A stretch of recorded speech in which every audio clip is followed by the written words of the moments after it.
cloud. All right, so we're recording. So, Shandy, why don't you do your introduction, please, and then John can do his presentation. Okie dokie. Well, this is a very exciting night for me tonight. Finally wrangled in John McMillan, former chief biologist of fisheries for TU, podcast extraordinaire on the Barbless Network, author, river snorkeler, steelhead chaser, and Rob says river snorkeler, which I already just said, and just kind of my fisheries teacher, from not knowing anything about a steelhead 3.5 years ago to being pretty much obsessed with steelheading now. John has really paved the way for me. I have forced many people to listen to his podcasts in the car, on log road trips, for fishing trips or non-fishing trips. And I'm just really honored that he finally broke down and gave in to speak for us. Excuse my dogs in the background. He really has bridged the gap for young and aged anglers to understand the science and biology of salmonids. And he's got great taste in music. So Misfits, shout out to you, John. And yeah, so guys, please welcome John McMillan. This is a real honor to have him speak for us. That's it. Thank you so much, Shandy. That's awesome. And Tim, can you allow me to share my screen?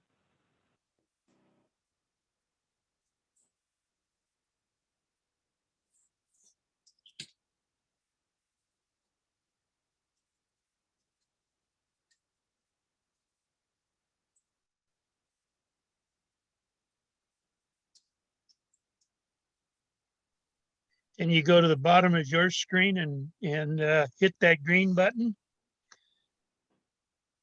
Yeah, it says it's still disabled, Tim, but I've hit on it a couple times. I know it's a pain to find that little button.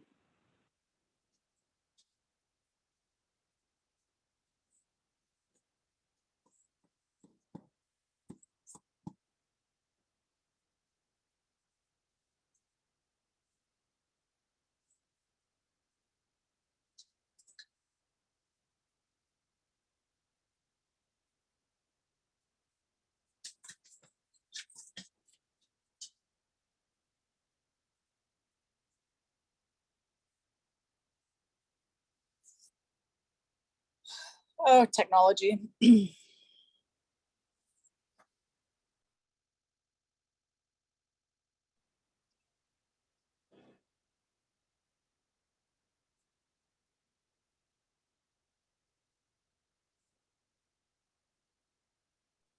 it down on the bottom right, Tim, by more? The share content should be right in the middle. Yeah, I can on my end. I'm hitting it, but it's not sharing it. Yeah. Oh. Is Tim on? Sorry, I was muted. So yeah, I am looking for that function to allow meeting settings. Maybe it's here. Sorry, I'm just so inexperienced on iOS. You're fine, Tim. Anybody else know about where that setting is in iOS? So I'm looking in the more security recording, chat, live transcript, full transcript, meeting settings. I went there. Did you look down and stop incoming videos? Maybe make sure it's not on. Stop what? It'll say stop incoming videos and hopefully it'll be off. I don't see stop incoming videos. On meeting settings, if you go down, okay. It's on my. I'm on meeting settings now. Okay. And The options are always short, meeting controls, closed caption. Down at the bottom. Oh, but I don't want to stop it, do I? Try it now, John. Did that work? No. I don't think we Okay. want to stop incoming. No, video. no, it You should want be, to unclick it if. Yeah, so that will let them. you want to have the video unclick on. it. Yep, you don't Show want it to be video. green. So everything is on except for touch up my appearance. Mute on entry. Play, join, and leave sounds. Show my connected time. Everything else is set on. If I go there, if I go to share content, there's screen, and you would think it would be there. And that gets me this, and I don't know what that is. Start video. Where the heck is it? Zoom here, maybe? This is just our video. Darn it, darn it, darn it, darn it. Maybe here? That's just our setting. So if I go to participants and go to John, stop video, spotlight, make host. Well, I'm going to make you a co-host and see if that solves it. Go ahead and try it Good. now. Yep. Yes. that'll work. All right. Yay! Good job, Tim. Way to Good go. job, Tim. Way to All keep right. your. All right, everybody. I'll edit that out. Let's see here. No, keep that. That's awesome. You kept it cool, man. You did good. Hmm. All right, I want to make sure it's good. There's no way to get rid of this. Let me see if I can. Here.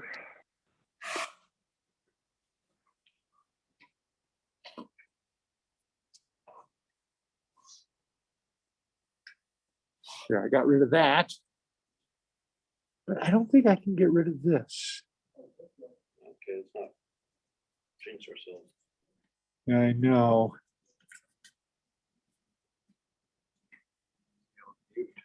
There, that helped a little, didn't it?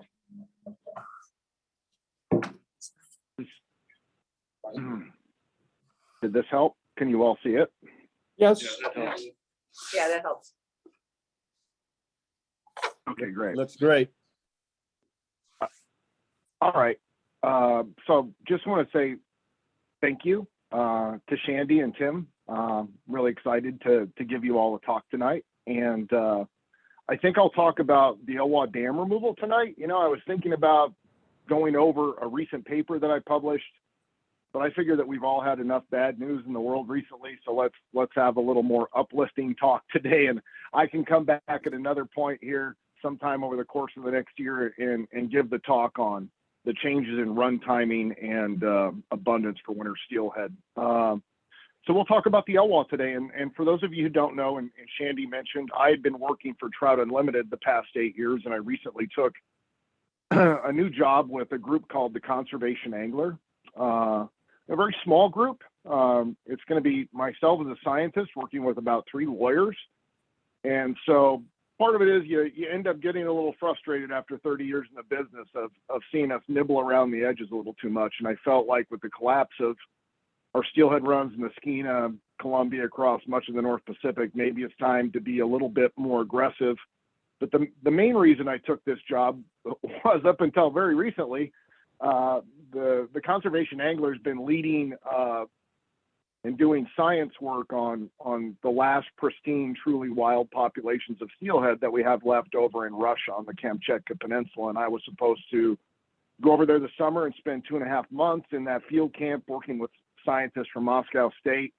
Now with the Ukraine issues and Russia's bad behavior, that is not going to happen this summer, which sucks. So, but nonetheless, hopefully by the end of next summer, I'm there.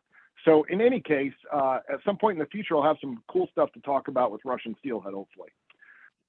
Before I get into any of the results today, the first thing I always want to mention when I give this talk is literally I might be the one that's presenting the results today, but this has really been a team effort. You know, Lower Elwha Clallam Tribe, NOAA Fisheries, National Park Service, USGS, U.S. Fish and Wildlife, WFW, Bureau of Interior. There's just been a lot of people that have come together, scientists, technicians, policy people that are out there collecting data to help us answer these questions. So when I talk tonight, I'm just one voice, literally standing behind an army of people who have done a bunch of good work. And so tonight, my focus is, my interest in the Elwha is mostly the fish. I'm very interested in geomorphology and river dynamics, but I love animals. And so that's why I became a fish biologist. And so we're going to talk a little bit about kind of what has happened since dam removal, and I'll focus mostly on steelhead, coho, and chinook. We'll talk about how far upstream they've made it, how many fish there are, and we'll close talking about summer steelhead, and then a few of the kind of non-salmon related findings that we have that I think are cool. So for those of you who aren't familiar with the Elwha, this is a map. You can see on there where the former Elwha Dam and Glines Canyon Dam were located. River Mile 5 and then River Mile 13. Neither of those dams had fish passage. So because of Elwha Dam at River Mile 5, basically 90% of the accessible anadromous habitat was blocked. And that resulted in a reduction of steelhead and salmon by about 98%. So it was basically a wholesale collapse after having the dams in for a little over 100 years. This is a photo of the Elwha Dam prior to removal. On the right-hand side, you can see kind of a figure that displays how much sediment was stored behind the dam. And it was a lot. You know, there's the Empire State Building and there's an Olympic track, so it's almost 5 million cubic meters of sediment behind it, but it's not nearly as much as we had behind the dam further upstream. But this is what it looked like after the dam was completely deconstructed in 2011. And here's Glines Canyon Dam, much taller, storing a lot more sediment, basically about 3 times the amount of sediment behind it that Elwha Dam was stored. And here is a picture of it deconstructed in 2014. And so one of the kind of cool aspects of this was, this is a transect where Amy East and other geomorphologists basically took pictures and measured the substrate size. And so in September 2011, this is down by the mouth of the Elwha River, and these are all pictures of the same exact plot. That's before dam removal in September 2011. April 2012 is during the process of dam removal. You can see how all of that coarse cobble kind of filled in with a bunch of sand and mud.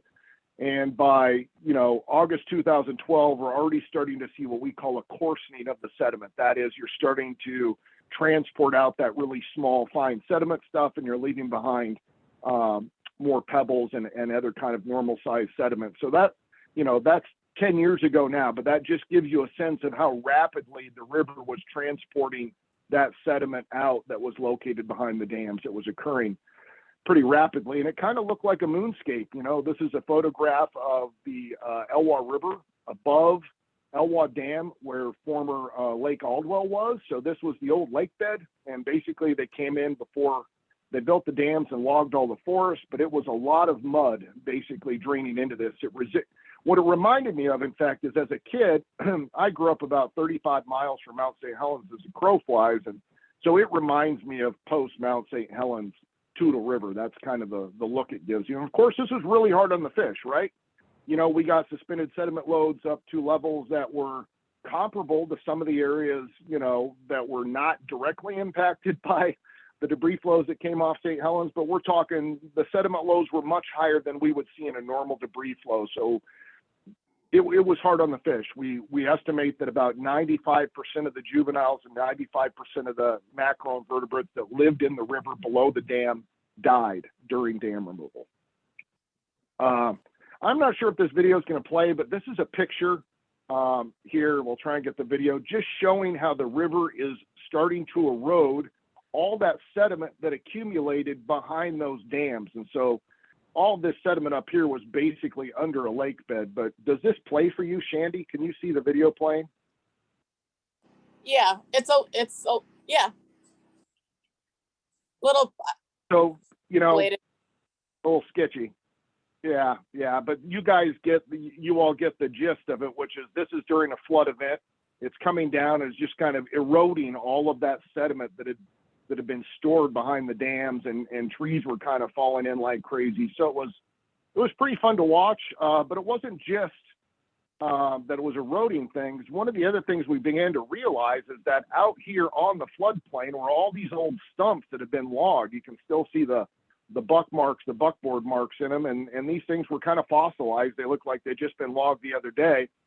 And what we didn't account for was that all of these old stumps might actually contribute to habitat complexity, helping us form pools and riffles on these old lake beds and also helping collect more wood. So this was kind of a surprise. We didn't know those stumps were there because they were all buried under all of the sediment. And of course, after winter, you come back in summer and it's really dry and cracked. It looks a little bit, you know, like one of those shots out there from the Death Valley. So it went through these extreme transitions, really muddy, really wet, then having everything dry. But fortunately, what we did find was that these big old stumps collected a tremendous amount of wood, and they really helped improve channel dynamics and habitat formation for salmon on these old lake beds. And this is kind of a broad shot there of what it looks like. So it looks very different now. Some point I'll put together a presentation that kind of walks people through, 12 years of dam removal. But the point is that this is all lake bed. Those stumps were initially, before the dams were out, they were all covered by about 10 feet of sediment. So the river took all that 10 feet of pretty soft sediment off and moved it out within basically one flood, and then started cutting down through the channel to excavate down to these stumps. And so the question that people have often had is, well, boy, what did the fish do during dam removal? That must have been pretty tough. And it was, but we had a couple of tributaries in the middle river between the two dams where we got to move fish into tributaries that were not directly impacted. So we did relocate some adults, but we also had a little creek that comes out of the hatchery in the lower Elwha. And you can see in the picture here, there's a female steelhead spawning down there in that circle. And so basically what happened is that most of the steelhead and other fish, as they needed to seasonally spawn, they were all kind of pulling into this little creek and spawning in there in quite high densities. And that was okay for us because that allowed us to then capture the fish with seines and then relocate them upstream to these tributaries where they didn't have to deal with the sediment. But another cool part of the sediment was, even though it resulted in kind of this really rapid death and destruction of a lot of life within the river, in about 2 years, actually I should say 3 years, we had a very large delta form at the mouth of the Elwha that was not present before dam removal. And this is, again, was, at least to me, unexpected. I didn't think a lot about the river mouth, but we've got a large delta. It's created a lot of this kind of intertidal habitat that's very important for juvenile salmon and other species like eulachon, but also birds. And so it's been really fun. And the surf break for those people who surf is way better there now than it had been. So that's the other cool part is, dam removal doesn't just help the fish. And those of us who love that, the surfers are up here in droves. So that's pretty cool to see too. And so here we are with a picture about 9 years after dam removal. And again, this is one of those areas that have been covered under a lot of water. And you can see how all the wood is starting to really shape the channel and store gravel. And then if you remember those stumps, I spend a lot of time out there underwater. And so here are adult Chinook. Basically every species is now out there on these old lake beds, kind of hiding under those old stumps. So the stumps have not only created habitat, but they're also providing shelter and cover. But the big question is, well, that's all cool. What's happening above the dams, right? Because the whole goal is to get these fish up to this habitat in the national park that is basically in pristine condition. This is Geyser Valley, located about 9.5 miles above the uppermost dam. This is pristine habitat, really never been touched. And so there was kind of a different process for all these fish. A little explanation needs to happen. So for winter steelhead and coho salmon, they're both hatchery and wild fish. But for the coho, they're mostly hatchery because the dams were in place. There was not enough habitat in the lower river to really support an all natural population of coho. So basically what we did was the year before the dams came out, and then during dam removal, and for a couple years immediately following, we started relocating adult coho salmon up into tributaries and the main stem Elwha. We fitted some of those fish with radio tags so we could track them. But the gist of it is that not all the fish that were initially seen up there spawning and using habitat got there volitionally on their own, right? We did move fish to give them a head start. Now the steelhead were a combination. Almost all the early steelhead we moved were wild fish. We have a broodstock hatchery program. And once those adults started to return, then we started to also move some of those fish. All relocation ended in 2018. And since then, it's been all natural colonization. And so basically the way we're measuring the response of salmon to dam removal is we're using red counts in areas where we can actually count reds because the water's visible enough, clear enough to see them. We're also using snorkel surveys to do the same thing to count juveniles and adults.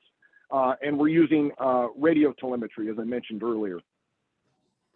And so this is a photograph of two wild winter steelhead. You can see there's a radio tag on the back of each of these fish, and they were being released into a small creek. And here are three steelhead.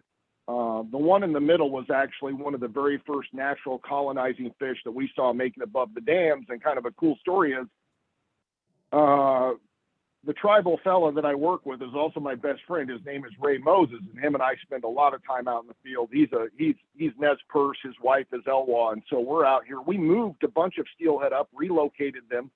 About 2 days after we did the third or fourth relocation, we saw a large male steelhead, about 17 or 18 pounds, move in and was mating with females that we had moved. And we knew that we hadn't moved a male that large up there. We would have clearly noticed it. But the point is that by moving females around, females discharge ovarian fluid. Other males can smell them from several kilometers away at minimum in a river. So it's likely by relocating adults, we were able to stimulate males to basically follow around the females. So not much different than high schoolers. So again, how far upstream? A lot of the same methods again that I talked about there.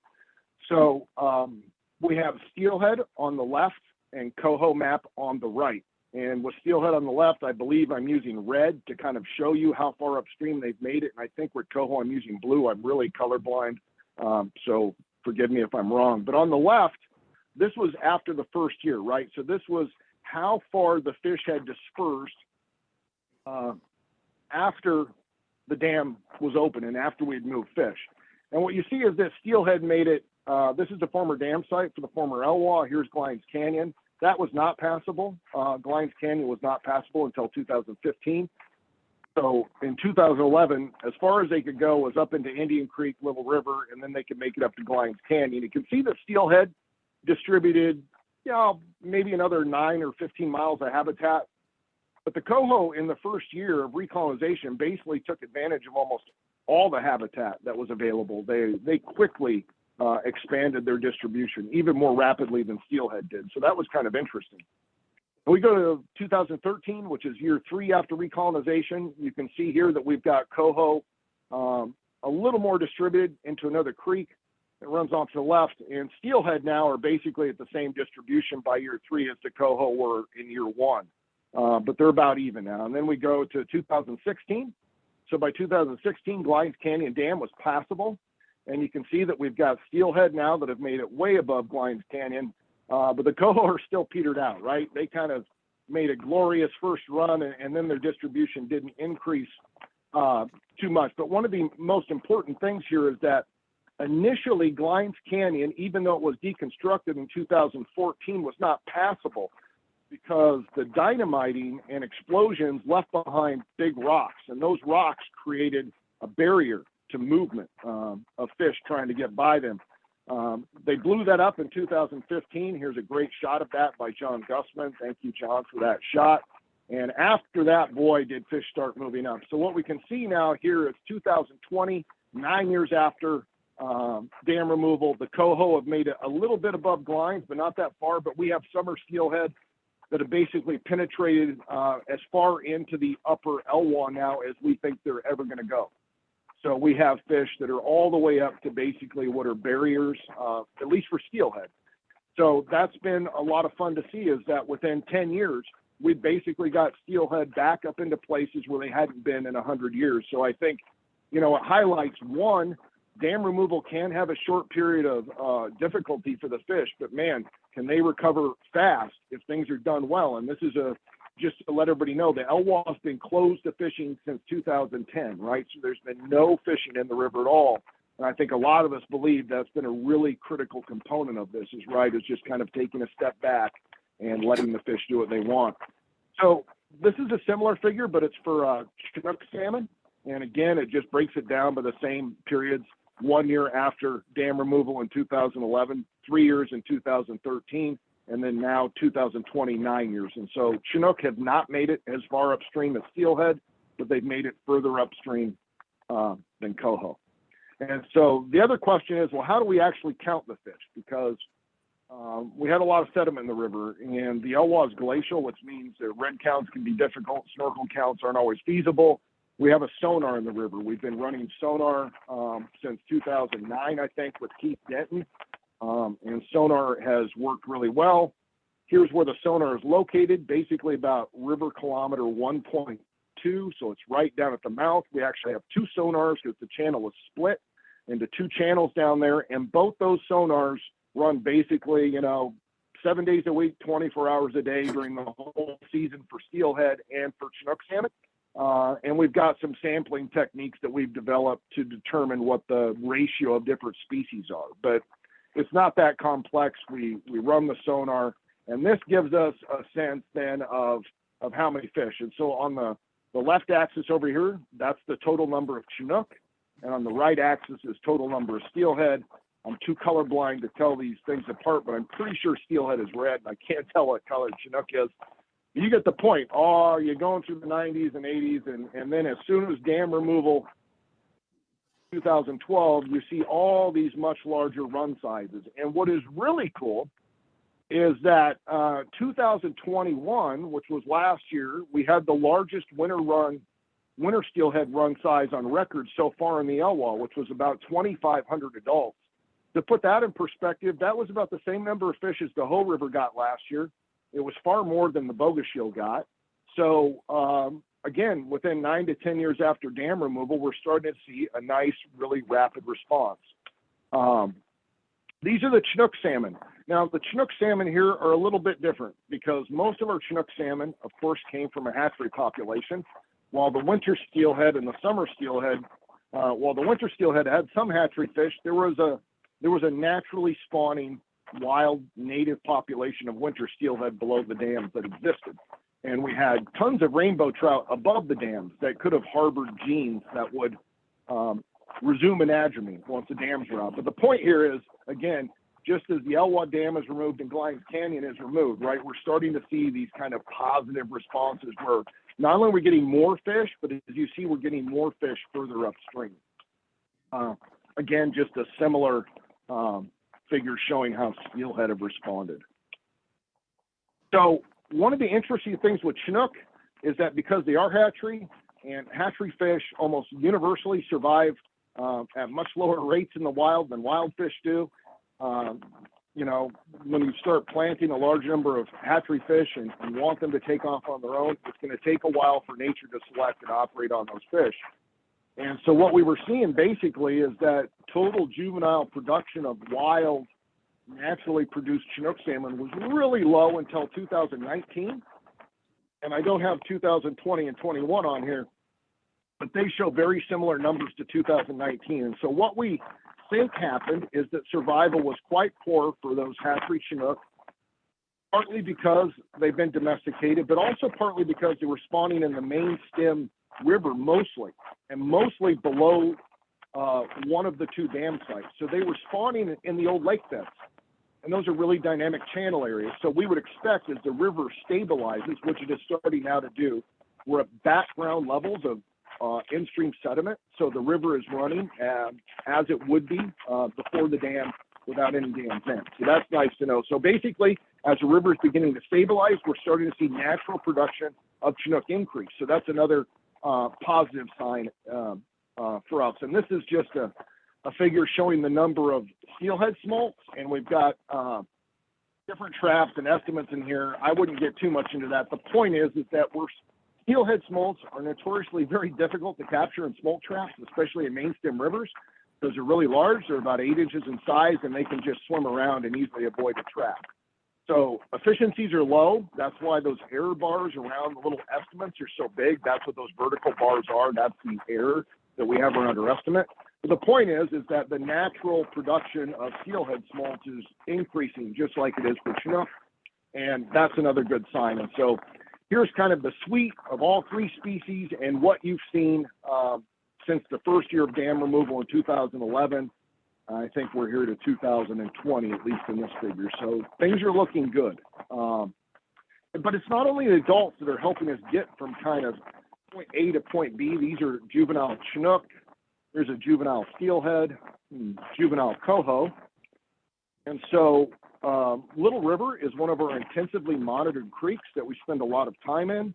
And we do a census of all the reds in the creek each year, doing red counts. And then we do a census in the summer, come back and do a snorkel survey to count the juveniles. And so here we broke every reach down into basically a 100-meter reach.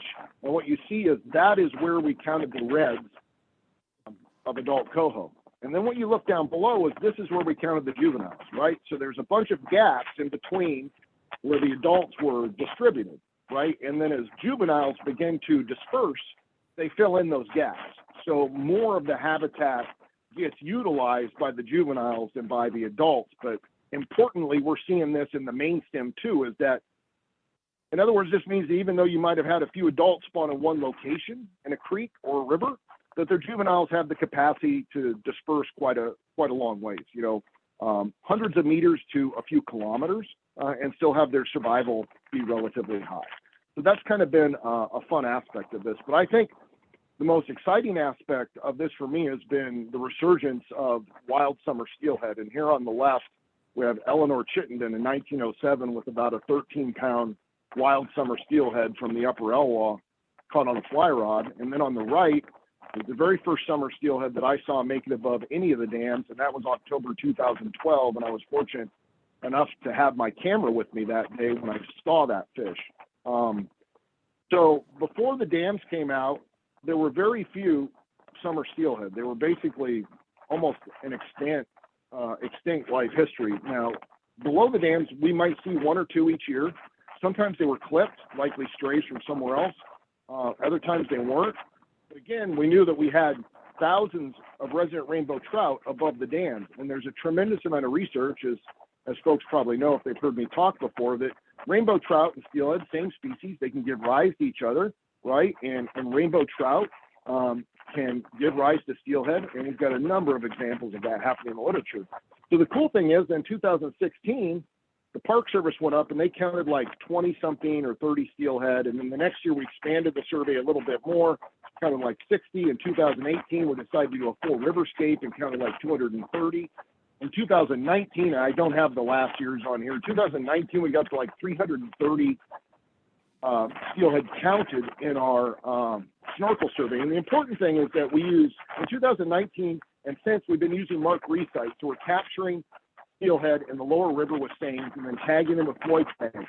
So we can do mark resites so that snorkelers go through and they tell us and record the number of fish that are marked and seen, and those that are unmarked and seen. And that allows us to model or estimate population size, because these are just the raw snorkel count numbers. They don't tell us about how many fish are actually there. And one reason this is important is that there's a 5-mile section called the Grand Canyon that we're not allowed to snorkel on the Elwha. It's considered too dangerous. It's class 5 whitewater for kayakers, so it's a really a tough place to be. At some point, I'm going to get in there and snorkel some of it. But the point is, we can't survey all the habitat in the upper Elwha. But again, just to let folks know how hard it is, we have to hike about 15 to 30 miles into the upper Elwha using pack mules and everything else. And then we're hiking anywhere from 3 to 10 miles in a day to do these surveys in water that's about 48 degrees. So it's, it seems like a kick in the pants, but I can tell you at age 50, it is not that easy to hike in 17 miles on the first day and go up 3,000 feet in elevation, carrying all your gear. So what we have here, and I'm sorry, this is a little skewed, this is our population estimate going back to 2019 when we had the 300 fish. This is what the 300 fish actually means when we plug it into a model and account for all the fish that we didn't see.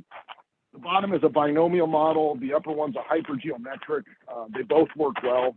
I tend to prefer the binomial model. Regardless, the point is that within 4 years of that upper dam being removed, we had almost 1,000 summer steelhead in the upper Elwha. That is more summer steelhead that year than we had on the entire Olympic Peninsula combined. You can add up all of those. In fact, it's probably now almost certainly the largest single wild population of summer steelhead that we have anywhere in coastal Washington. That we can get that response. Now, the numbers recently have declined. We've had bad ocean years, but we also think that this is pretty normal for fish to go through ebbs and flows early in their colonization process as they're trying to figure out which life histories work. So last year was a really low count for us. The population was probably back down to around 200, fish or something like that. But this is, again, part of that normal process that these fish go through. So the big question, the cool one is, where are these fish coming from, right? Where are those summer steelhead coming from? And so summer steelhead have a gene that we call GREB1L, right? And I'm just going to refer to that as the summer steelhead gene. And if you're an individual and you're homozygote for that gene, which means that you have two pairs that are dominant, then you are a summer steelhead. You have no say in the matter. Your genes control that. Now, if you have one of those genes or none of GREB1L, you're a winter run.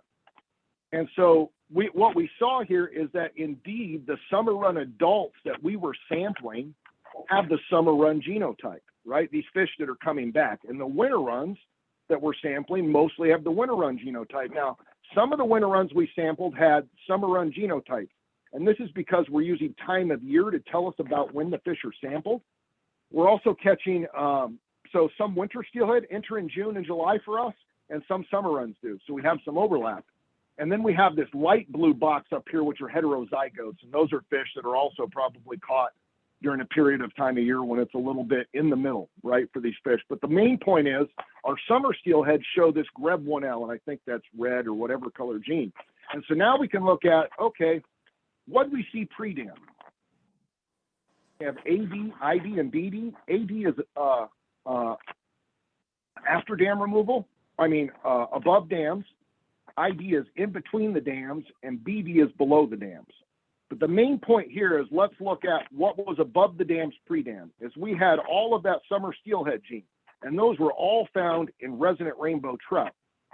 And then after dam removal, we've got that number has diminished. But what you see is that the number of that the proportion of the summer steelhead genotype that we're seeing is now starting to show up at a higher rate in the below dam area. And so that just means that we're catching adults that were generated by rainbow trout, right? That rainbow trout played a very important role because pre-dam, we did not have any genotypes for the summer steelhead, right? Below the dams. They just didn't exist. And so they only started to show up after dam removal. So I think, again, this just highlights that dam removal isn't just about rebuilding abundance. It's about rebuilding diversity in life histories. I mean, this is as cool to me as trying to bring back a woolly mammoth to life, right? Eleanor Chittenden was one of the last people probably to see some of these true wild summer runs almost 100 years ago. So in summary, steelhead keep moving up, further upstream each year. They've kind of almost reached a peak. The summer runs are now over 20 miles above glines. They've really penetrated those headwaters. Coho, they're really broadly distributed, but this really isn't a big Coho river. But nonetheless, we're seeing juveniles move around the watershed a lot and fill in certain places. And the Chinook are moving far upstream, also like steelhead. The natural production has begun to ramp up since the river has stabilized. And I guess we also have some questions about other species, such as Pacific lamprey. So they were making it right through there as soon as the dams were out. And if I had any guess now, lamprey are probably the most abundant anadromous fish that we have in the Elwha that are being naturally produced. And then bull trout, it's another cool story. Very scarce, very small in size. Below dam removal, before dam removal, down below the dams. But the bull trout that were trapped above the dams immediately resumed anadromy.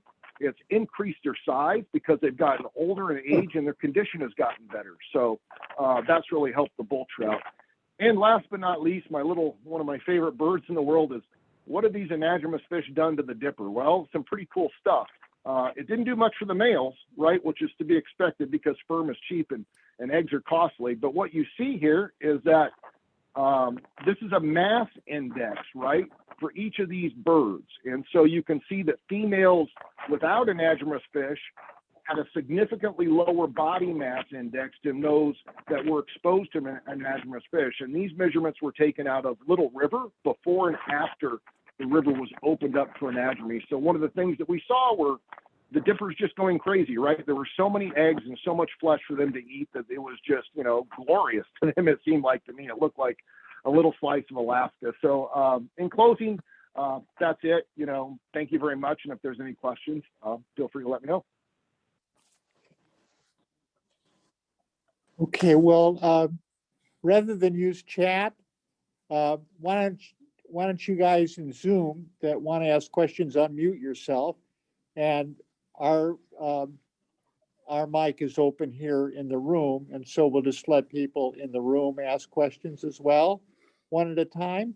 Anybody have questions? Yeah, I do. Hey, John, what happens when, hatchery fish returns and mates with a wild fish? Do the offspring match the behavior of the wild or the hatchery fish? You know, is there a... Yeah, it depends on the species, you know, but universally they just do not survive as well. So you don't, you know, it depends. Summer steelhead, we tend to see more introgression for some reason than we do in winter runs with hatchery fish. But generally, it looks like the most common outcome is at least with stocks that are, you know, should be clear because there's kind of two types of hatchery programs, right? There's these kind of old traditional programs that run Alcee stock, the Skamania stock.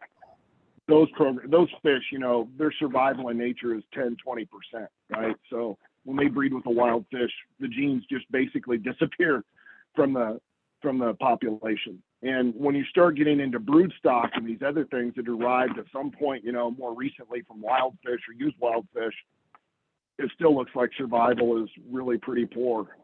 It's not as low and it varies, but they don't survive as well and they don't have the same, you know, they're an intermediate to a hatchery and a wild. And that's probably why they don't survive as well, right? As one animal has been selected to do really well in a hatchery and the other in nature. And that mismatch inevitably results in, you know, poor survival for the hybrid between the two. Not always, right? I mean, there are some cases where, but generally on average, their survival is lower and it can be anywhere from, you know, 5 to 10% at a small level up to, you know, 60 to 70 to 80%. It depends kind of on the study and on how they measured it.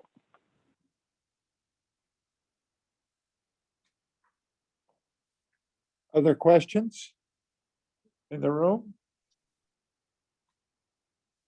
So, John, do you think your results were unique to the river, or would these be typical kinds of results you would see on any dam removal, or what was unique about the river? Well, you know, we are opening access to basically what is untouched habitat, right? So that's different. You know, I live in a place where we literally do, you know, this is one of the Olympic National Park is one of the very last truly untouched places in the lower 48. You know, people can say that there are national parks in California, there's some around in different places, but this has not been inhabited by Europeans for very long, right? And none of this doesn't have a, you know, it's different. So the pristine habitat makes a difference, right? I think that makes a difference. But otherwise, to me, it's to be expected. I would have expected a rapid response and a good one. All the papers that I've read on dam removal for steelhead and other salmon show pretty rapid responses of the fish to the improved access to these headwater habitats. And for me, that's why removing the Snake River is so, you know, those snake dams is so important, because there's no way with climate change and the pace it's moving that those fish are going to persist in the Columbia being as warm as it is. And it has nothing really to do even with the warm temperature itself. It's just that we've literally filling up the Columbia with a bunch of exotic species that I could give two rats about, right? I hate walleye and I hate bass. You know, I don't want any of them in there, right?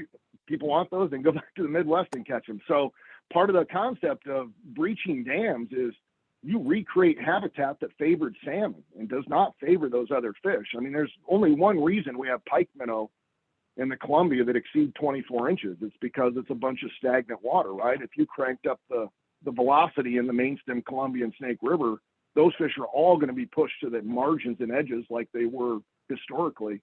So I go back to, I think dam removal is critical, right? That we need free flowing rivers.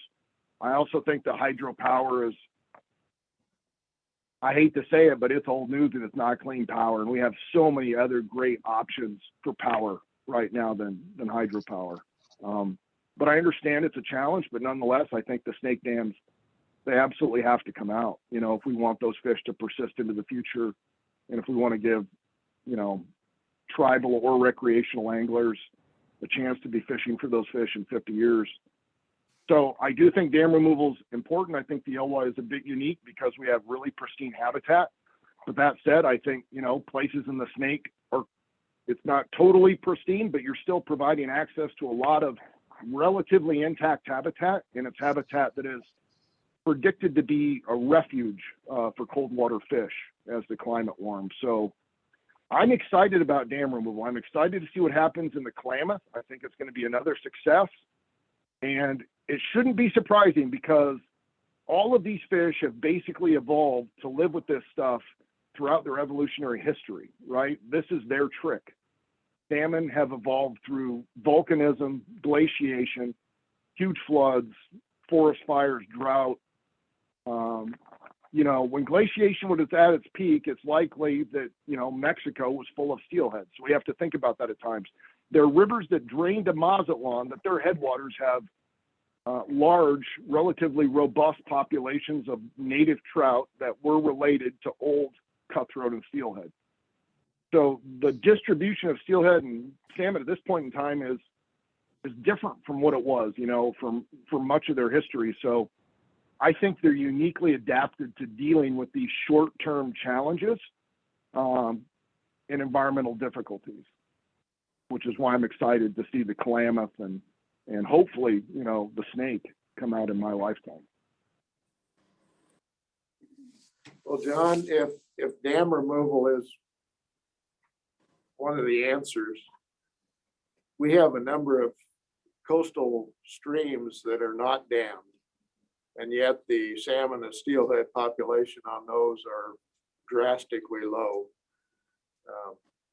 I mean, I understand dam removal is one part of the picture, but you know, you have the ocean conditions and everything else. So why don't we see a big improvement in the salmon and steelhead numbers on our undammed coastal streams? I think that's pretty clear, Tim, is we're fishing the crap out of them and we're playing hatchery fish all over them, right? I mean, this is the difference, is that there's no way you're going to recover salmon or steelhead, wild ones at least, fishing at the level that we fish at, right? I mean, it's absolutely impossible.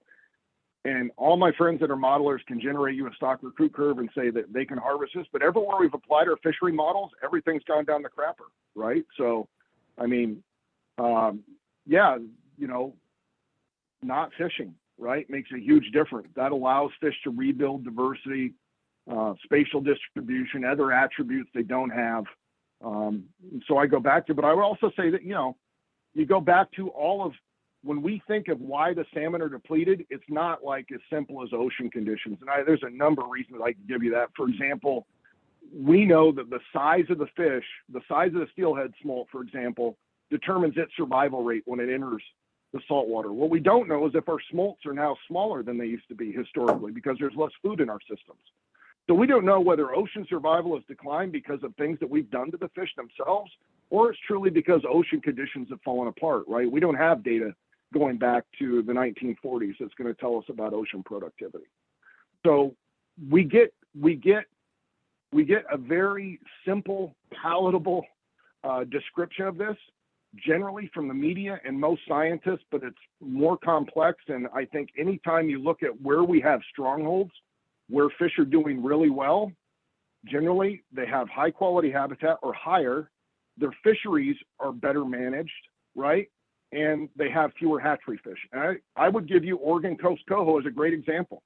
You know, Oregon Coast Coho were completely down in the crapper, and they spent tens of millions of dollars trying to restore the habitat, and the habitat restoration didn't work.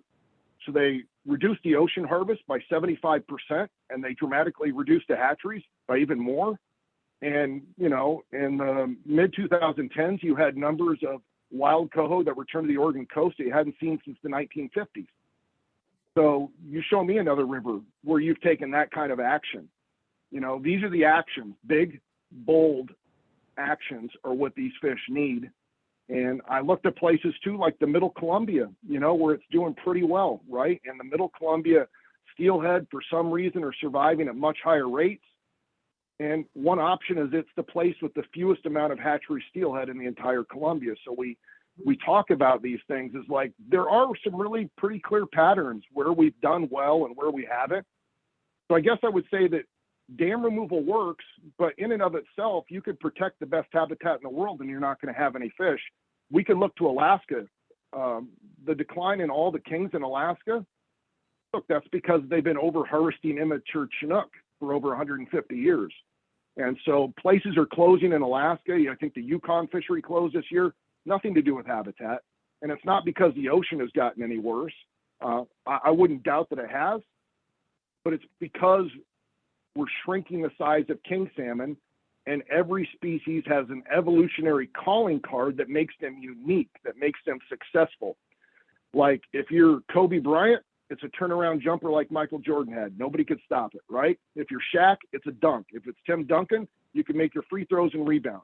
For Chinook, it's about being big. You've got to be 50 to 100 pounds.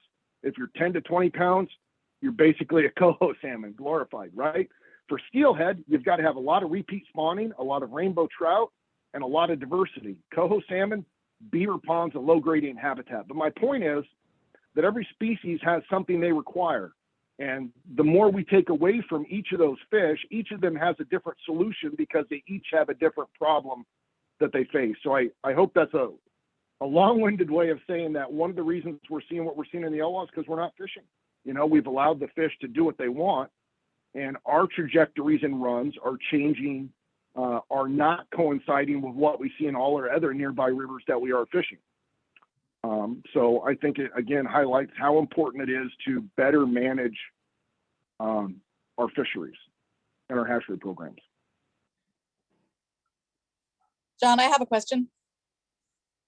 I don't know. Yeah, Cindy. The tags that the steelhead or that you guys are using on steelhead up on the Elwha, you said they're radio tags? Or are they just? Some are. So not into the ocean, but once they see, why do we not track them when they're out back to sea? Well, we're starting to, mainly because it's been tech limited, is that they haven't had the technology, you know, because these transmitters require batteries.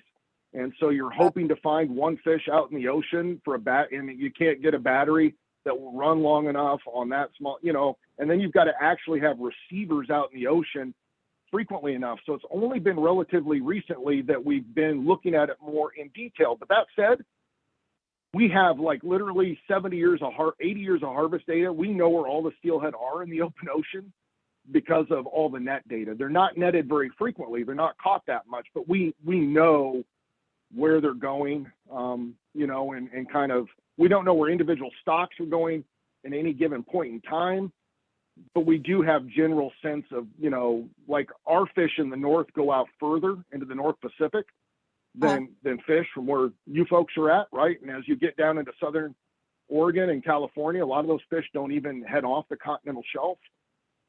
So there's different migrations, but they have very strict temperature limits. And this is the concern that I have overall over the course of the next 50 years. I mean, I think conservative climate change models now predict a 2-foot sea level rise by 2050, right? So what is that?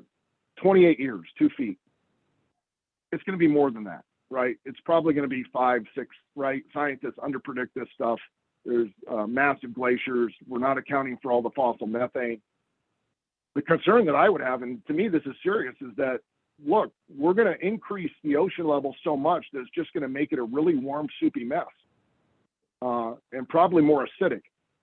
So you can see over evolutionary period, we've got climate data for temperature going back, estimates going back 300 million years. And we can see over that 300 million year period, there's this very narrow 5 million year period very recently when salmon evolved and the ocean actually got cold enough for us to have salmon.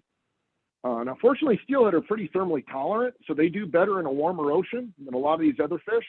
But yeah, it's like, you know, T minus 2050, because if our sea level is truly 2 feet higher in 2000, you know, it just seems like the water chemistry changes will be so great. So that worries me about our ocean migration, which means, Chandy, in short, you might be catching lots of half pounders after 2050 if we don't get our act together as humans. Because I think that's what we'll have. So Yeah. that's so the migration, say for like Olympic Peninsula, BC, are they doing like are they heading to Japan kind of and doing that migration, that jet stream? Or Well, it depends. So the difference, how far a fish goes in the open ocean depends on how old it will mature. So one reason that Southern Oregon and Northern California, at least, you know, there's more smaller fish than we have. Now, your winter runs tend to be bigger, but summer runs. So that's not always the way it was, but small, you know, if a fish is 4 pounds, it is a 1-year-old probably. So a 1-year-old wouldn't have as much time to migrate or energy to migrate out as far as a 2-year-old. And so there's basically loops, right? A 1-year-old goes that far and comes back, and a 2-year-old is a little bit further, and then a 3-year-old is even further. And then the 4s and 5s, the very rare, the huge fish are way out there. But what we see is that for our steelhead, basically from the Columbia River north, they don't spend any time on the continental shelf like salmon do. They immediately shoot off the continental shelf and go to the high seas. And then they're out there, and, you know, it's unlikely that our 1- and 2-year-olds are going out that far, but we got 3 and 4s.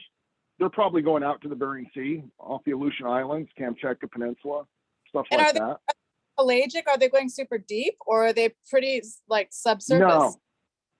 No, they have to be almost at the surface, because steelhead are a very old salmonid, and all the ancient salmonids were resident first. They weren't, you know, anadromy, and being able to go to the ocean is recent, right? Really recent for salmon. And that's how we got all these different species like coho, chinook, sockeye. They're all young. Like steelhead, cutthroat, bull trout, they're old. Whitefish are old.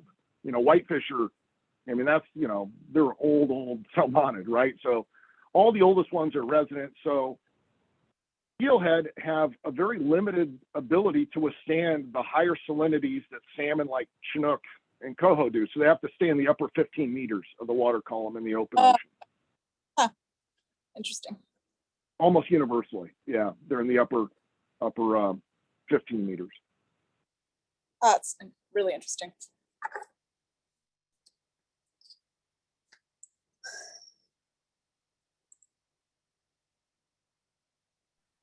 So you said you've recently changed positions, jobs. Are you going to be Yeah. Are you going to be snorkeling fish on the OWA anymore? Or are you going to be just mostly in the courtroom? Oh yeah. No, LWA for sure, but there'll probably be some more litigation out of me now. I've you know, look, I've watched my dad do and everybody else, you know what I mean? It's just the agencies have had their chance, right? And it's universally almost failed, considering where we're at and what we're about to go through. So yeah.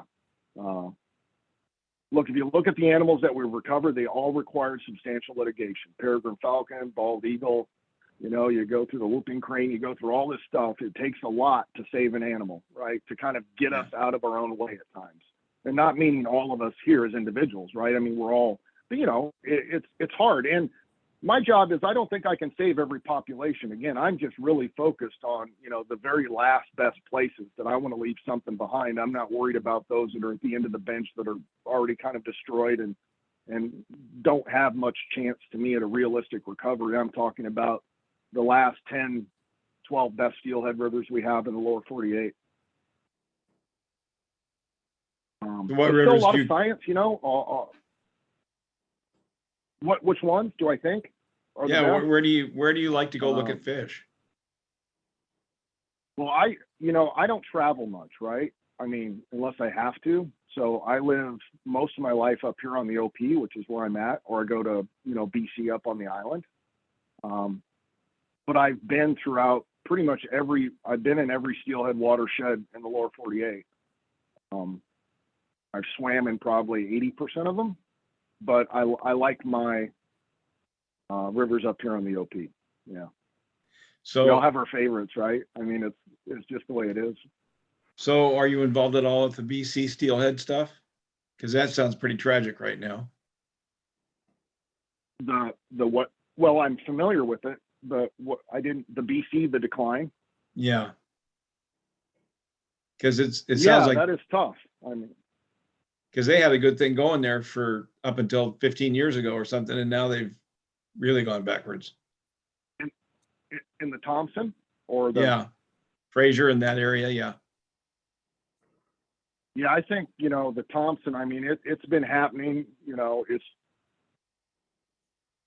There's work coming out suggesting that the most likely explanation for a big decline in steelhead range-wide last year is not just the change in ocean currents that are happening, but there are so many hatchery pink salmon that we're planting in the North Pacific that we're swamping the area with food. And the Thompson River steelhead have been very tightly correlated, their demise, with the planting of these pink salmon. And pink salmon are pretty easy to determine their effect because they're odd even year fish, right? So you can pick their signal out really clearly. In fact, we're showing that Alaska is releasing like over 1 billion of these things. They're negatively affecting the size of Chinook and size and survival of Chinook and Puget Sound and the Columbia. So they're correlated with the decline of Thompson steelhead. But what has happened in the Thompson is that some combination of that combined with the fact that they've been bycatching those steelhead at very high rates in commercial salmon fisheries throughout the main stem Fraser, and Canada never addressed it. But Canada, BC and the provincial, even the Canadian government, just they won't do what's right, right? There are some good people there, but the federal Canadian government, DFO, is a problem. So I think Thompson steelhead are done for. John, can you tell us how you keep your chin up in these times? What kind of, I mean, I personally know what you've done on social media. What keeps you moving forward, positive motion? Places like the Elwha, but I've also lived through this, and my family's been out here for since the late 1800s, and so they've seen the good and the bad. You live through the good and the bad. I mean, in the mid 90s, the crash that we had in the Columbia for steelhead was just as dramatic. That was the time when Larry Schoenborg started to go out of business. Kaufman's fly shop started to struggle. I've been through this before, and so that's part of it, right? If you've been through it before, you expect a turnaround, which will happen. Although I think we're running out of time on that in the long haul. The second reason is places like the Elwha. Look, we know how to get ourselves out of this mess. It's really clear. We have places that are successful. We've got to manage our fisheries better, right? It comes down to it so often that if we're investing millions of dollars in habitat, the runs are getting worse. We refuse to address our fisheries and hatchery production. And so we continue to operate like that. Unless we're going to turn those dials in a big way, I think we're probably going to stay in the same place. But I would also say that I'm a fighter. I grew up in a little town, and I worked at a pulp mill, and I enjoy the fight, right? Like, yeah, there's, Muhammad Ali doesn't step in the ring because he doesn't like to fight. I enjoy the debates that take place here, and I feel that, I want to change something and leave something better for the future. So even though I might have to make some sacrifices now, more than willing to do that. It fits my personality to be in a fight at times.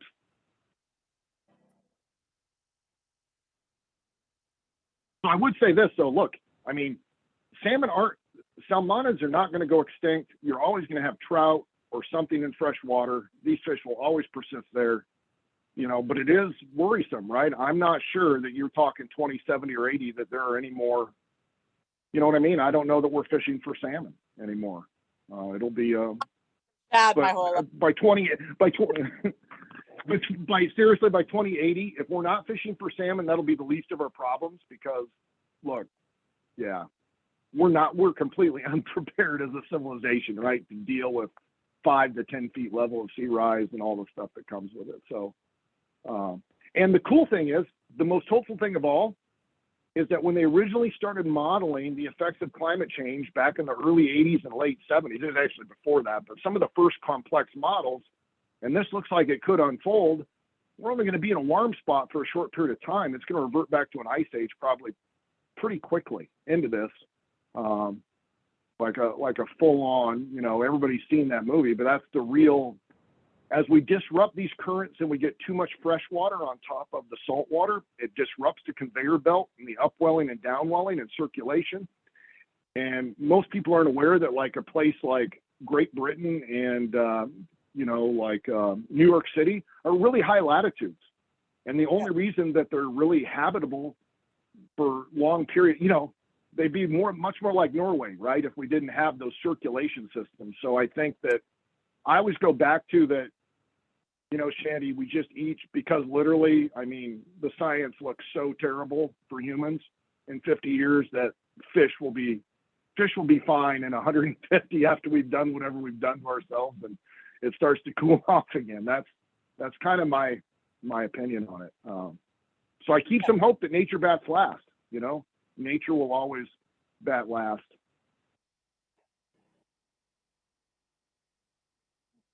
I think we lost him and the room, it sounds like. So it's just, I think it's the Zoom people that are left. So technology on our side has won. Does anyone have any more questions for John? Too many. Anyone?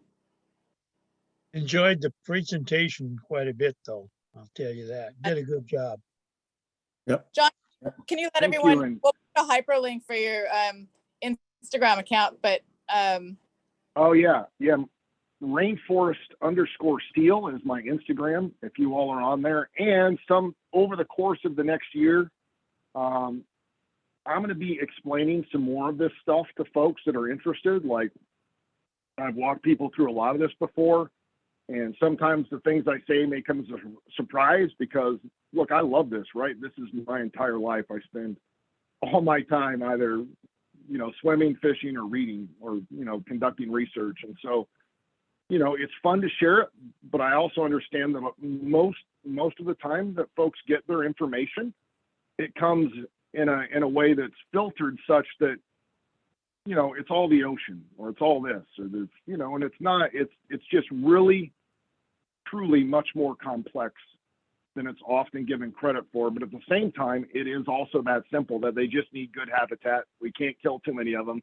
They need their diversity. And if we do those things to allow these fish to persist, I think that we can continue to have fisheries. And so I'm convinced, you know, that we're going to keep working, put the shoulder to the wheel, and, you know, hopefully kids in 20 or 30 years have another chance to fish with these fish. that's right. For our members who have grandchildren or your adult children, really have a look at John's Instagram account because he makes learning super entertaining. His analogies are really easy in layman's terms, and just some really beautiful photography and videography. It's definitely well worth sharing with your friends and family, especially the young ones. Super fun. Thank you, Shandy. And I do want to say that that's my constituency, right? Like, it's the grandkids, man. I'm not doing this for me to fish, or frankly, any of us that are sitting here right now, right? I mean, I assume if we all got together, we'd have a great time with a beer and some good food. And that doesn't mean I appreciate it, but I felt like fish helped me get through so much in life. And I want other kids to have that opportunity, you know, to experience nature and feel like, you know, they love something that much. Absolutely. All right, guys, should we let John go to bed? Thank you I very guess much. so. Thank Yeah, you that so was much. awesome. Thank you, Appreciate it. John. Yeah, thanks, John. Yeah, that was awesome. Yeah, thank you very much. Thank you very much. And yeah, hopefully we'll have, oh, and if you all folks want to see, we made a video. I'll send a link to Shandy and Tim because we have a video, you know, on the Elwha summer steelhead up there. I'll send a link to some research papers to Shandy and Tim also that we just published on the Elwha for anybody that wants to look at them. That'd be cool. And I'll also do the link for Shane Anderson's film as well, so that, you know, there's just so much cool stuff to watch and to get a better gist, better look. But thank you. Yeah. Can't Well, thank wait you. for And it's great to meet everyone. get to Russia. Yeah. Can't wait for updates Thank eventually. you, everyone. All right. Good night. Thanks, Good night. everyone. Bye-bye. Bye.